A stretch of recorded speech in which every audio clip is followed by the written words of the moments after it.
Three-way points have shown up. These were due about 3 weeks ago. Been on order for a month now.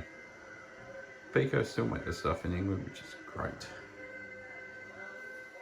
Costs the same as stuff made in China, so I don't know why people are not buying locally made. The Hornby reindeers have shown up as well. So I'll go with the Hornby wagon I got the other day. We have a Hornby Christmas wagons everywhere here. We have a Christmas wagon over there. So the key here today is to put the three-way points in here. We go from, we've got one track that runs up to the coal shed. We then have another track that will run here to where the good shed is, and the good shed's getting built at the moment. Over this side you have a track for the, so from here we have a track that comes across for the loop.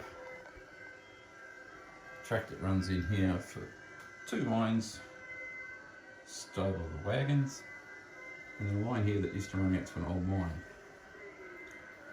Those lines are all in place. I can connect that back up. So today's job, put the three-way points in, see how we go.